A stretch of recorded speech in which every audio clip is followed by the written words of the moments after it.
All right, y'all, we're gonna make a Cracker Barrel hash brown casserole. Start with some shredded potatoes, also known as hash browns. Throw them in there.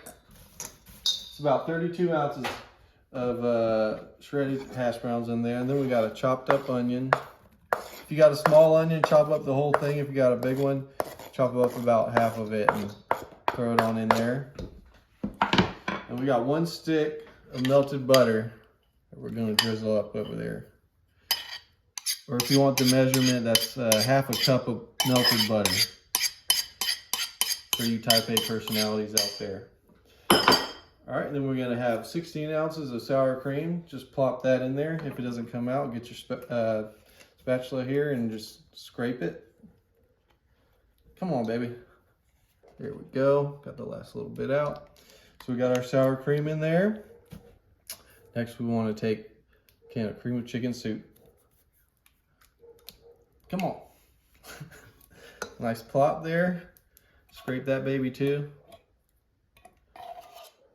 We don't like wasting around here. And then finally, got some cheese that I shredded up. None of that bagged stuff up in here. We shredded ourselves. Put that in there. Save about half a cup's worth for that end part. And then we're gonna put just a little bit of black pepper, kind of to your taste, whatever you're feeling. We wanna mix all that up together. Get that good mix. Make sure it's distributed well throughout. Okay, now that we have that nice and mixed, we're gonna put it here in our 13 by 9 greased baking dish. Get it all in there.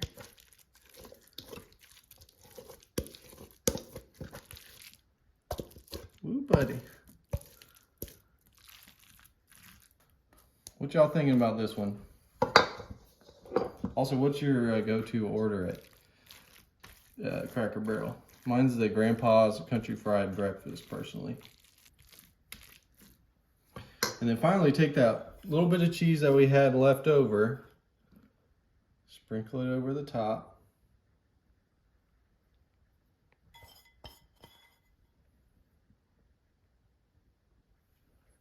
Get it nice and evenly distributed. Cheese inside and out. There. All right, y'all. So we got the oven preheated to 350. We're gonna put it in there for 45 to 55 minutes. And we'll come back and check on it, see what we're working with.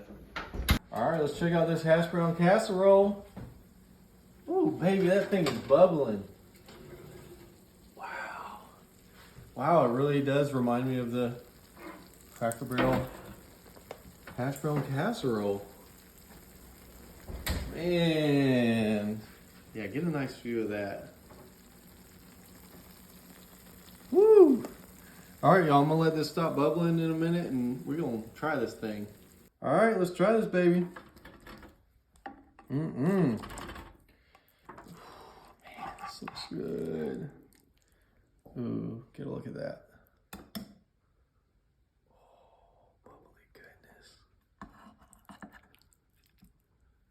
Straight out of Cracker Barrel, y'all. Okay.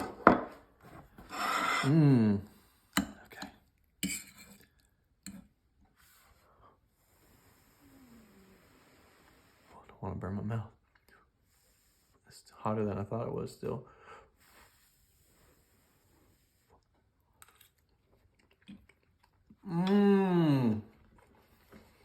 Whoa.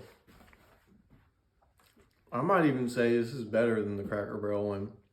I can't believe I'm saying that because I've loved that since I was a kid, but I'm not lying, y'all. This is good stuff.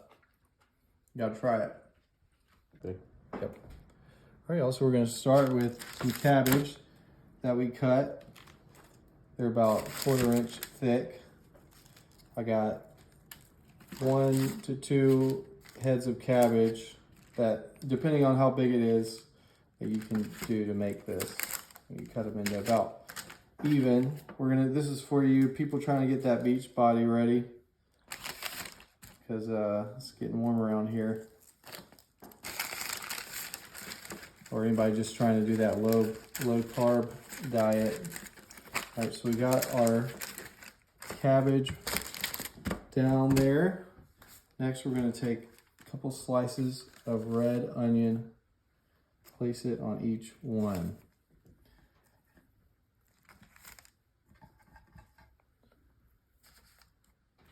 It's already looking so nice and colorful. Put those two on there. Now I have 6 patties that I've smashed down that we're going to put on top of each one of these. Once again, if you're looking for a nice low carb meal, it's going to fill you up. Little, alternative to a regular burger. This is a great option. I know I'm excited about it. Last little bit of meat. All right, we're gonna get this a little seasoned up. Start with some salt on each one. Don't be shy with your seasonings. Unless you don't like flavor, then you can be as shy as you want. I need some flavor in my burgers. Obviously some pepper. We're gonna do on each one. And my favorite, garlic powder. I'm pretty generous with it, so do it to whatever your preference is. But I'm not shy with my meat, so. All right, so we got the garlic on there, and then this is something that I've been liking, is coconut aminos. You could try that, or Worcestershire sauce. I've been liking this coconut aminos. It just brings like a good flavor to my meat. If you have time, you can marinate it. I didn't have the time to do that. It'll also soak into the cabbage if some of it kind of drains down there to the bottom. It'll just kind of soak that up. So there we go. And probably my favorite part, we're gonna throw some cheese on these guys, because I'm not a big fan of a plain burger. So we got Swiss going on, and we're gonna add one other type of cheese here in a second.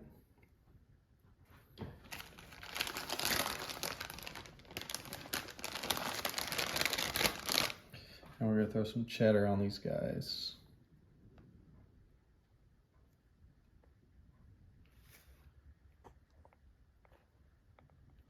All right, so we got that on there. It's not secure. We got the oven preheated to 350. We're gonna throw it in there for about 35 to 40 minutes. And this guy should be just about ready. All right, let's check these babies out. Woo, man. This is perfect for you low carb lovers.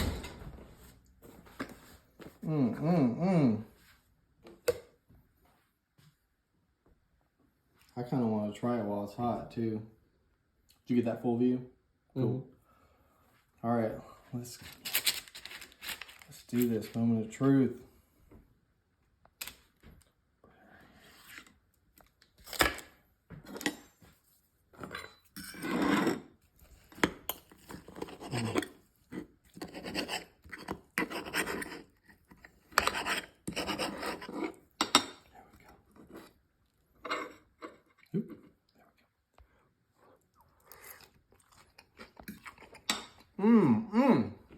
All right, y'all, we're gonna make some Jello cake. Start with a white cake mix. And then we're gonna throw in 1 cup of water.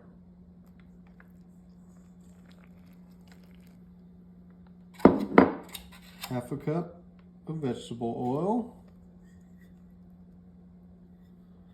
And 3 eggs. Basically, you're just gonna make it as the instructions tell you.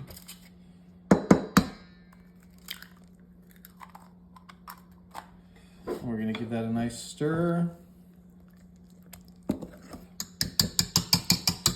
All right, now that you have that good and mixed together, we're gonna take our 13 by 9 and just pour the cake mix in there. Use your spatula to get try to get all the amount out that you can get. Try to be thorough with it. Don't want y'all fussing at me about the scraping my bowls. Especially these days, we don't want to waste, you know. This could be a good Easter cake or, you know, birthday cake or any kind of cake, really. All right, so we've got the oven preheated to 350, so we're going to throw it in there for about 30 minutes. All right, y'all. Our cake is ready. Now we're going to poke some holes up in there, about 1 inch to 1/2 inch apart. Just do some holes all the way through. This is a Jello poke cake. You can use any kind of Jello you want. You can do I'm doing strawberry. You can do raspberry. I mean, they have all kinds of crazy flavors now. What's your favorite Jello, Rain? I don't even know. You like the green one? The green one's pretty good. Oh, yeah, I think that's like green apple or something.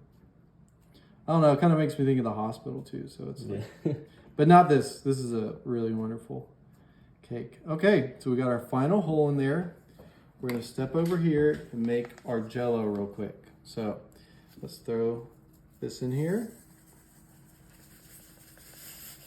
We got a 3-ounce Jello packet.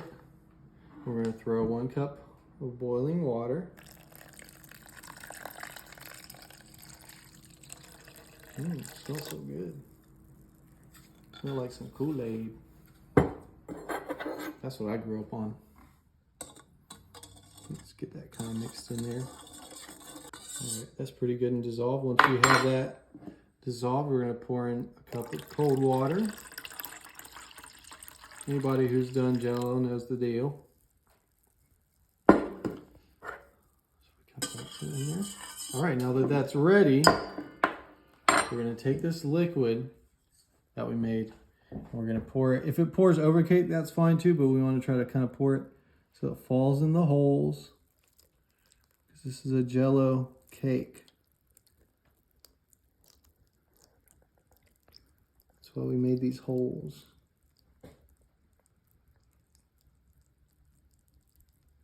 Just fill up the holes with your Jello.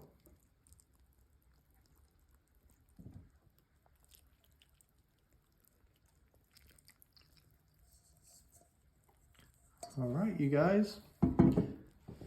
Now, once that's ready, we're gonna walk over here to the fridge.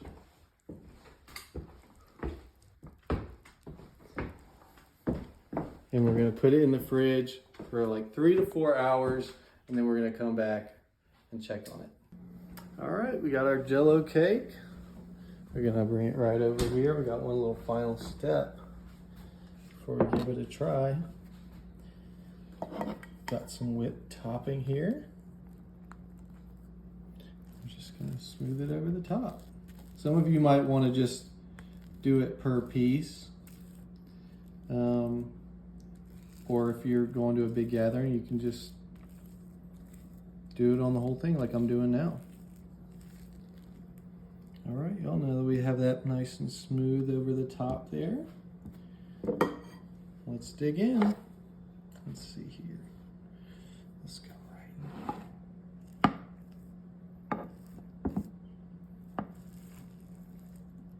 Look at that. Look at the inside of it. Wow. How cool is that?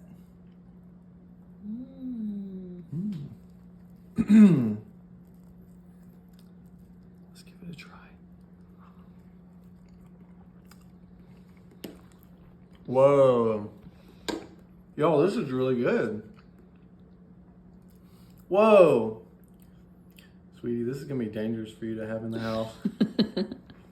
Oh my gosh. Y'all, if you want an easy, good cake, make this. Try it. Trust me. Got 2 pounds of ground beef for your Philly cheesesteak pasta. Throw in a half a yellow onion that you chopped up. And also a chopped up green pepper. And you want to throw in a couple teaspoons of minced garlic. I like doing double the garlic in my recipe, so I put 4 teaspoons. Once you got all that in there together, just kind of get it mixed in, let it saute for just a minute or 2. All right, we got them sauteed pretty good in there. Now we're gonna move on to phase 2. We're gonna throw in 4 cups of beef broth, which is a whole container at the Walmart. Throw that in there. And we're gonna throw in some Worcestershire sauce. At your discretion. It's pretty powerful. I like a lot of flavors, so I'll do about that much. And then we'll throw in some salt. We already got some sodium in here. Don't have to overdo it with the salt, but about that much. And some pepper.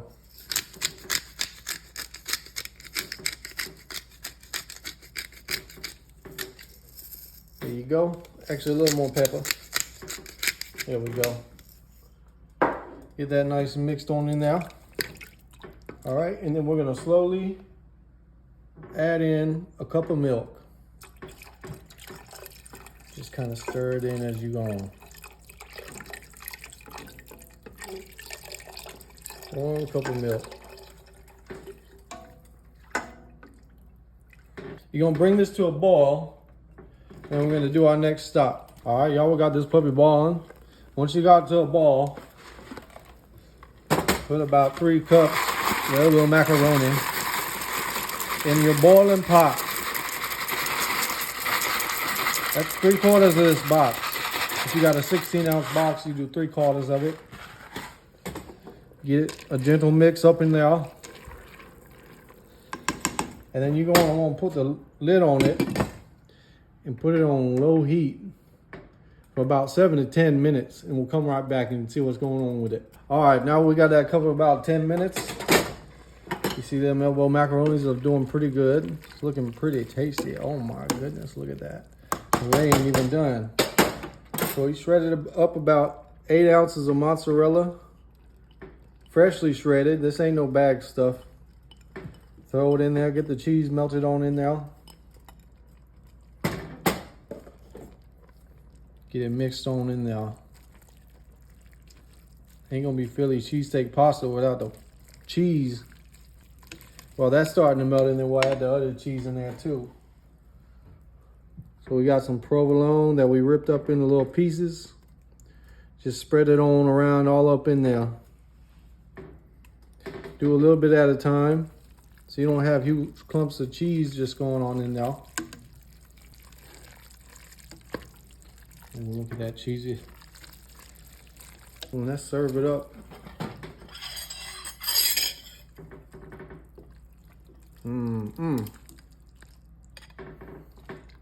We'll get some of that liquid in there. What makes it good. Got that extra flavor. All right, y'all. Let's try it while it's hot. Now, if it was me, I'd throw some Louisiana hot sauce up in here too, but I'm out right now. So let's try it how it is. Look at that. Ooh, baby. We like that.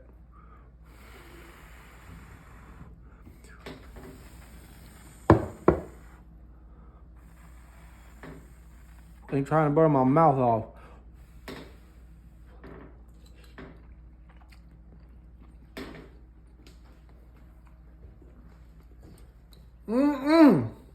Hallelujah.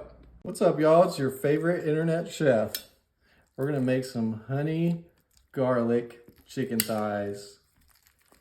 Throw it in the crock pot.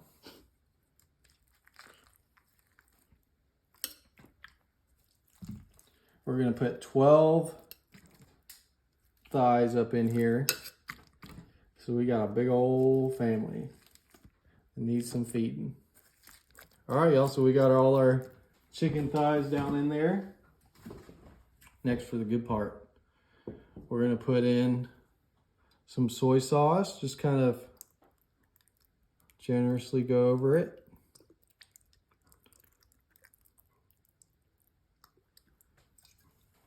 I'm gonna do about a half cup's worth of ketchup.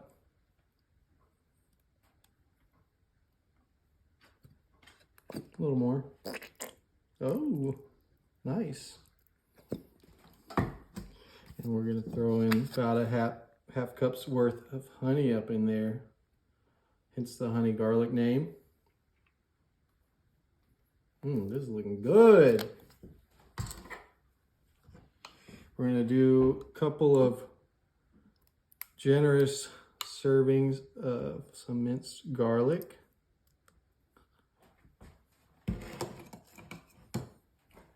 Some onion powder. I'm not doing official measurements for all this. It's kind of to taste, however much seasoning you tend to like, you can do. Oregano. All I know is this thing's gonna have some flavor, that's for sure. And I like me some flavor. We're gonna do just a quarter cup of water we're gonna pour over it.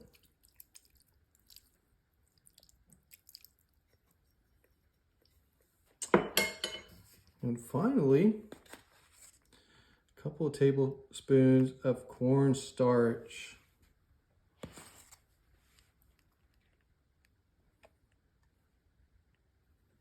All right, once you have all that in there, just kind of mix the ingredients together.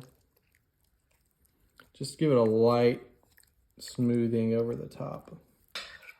All right, y'all, then we just put the lid on, and then we're gonna come back in 4 hours and check on it. And we're just gonna do one little last step before it's done, and I'm gonna eat it. All right, let's check on these honey garlic chicken thighs. Whoa, look at all them things. Whoa.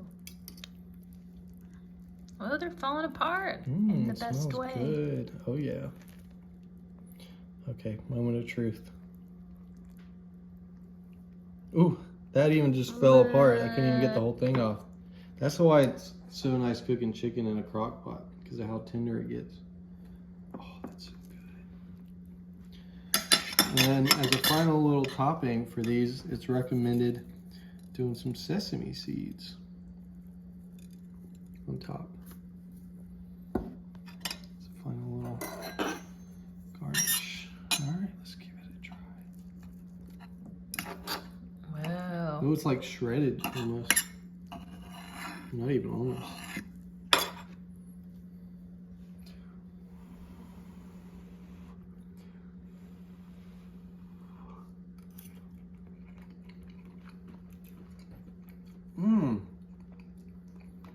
That really has a great flavor.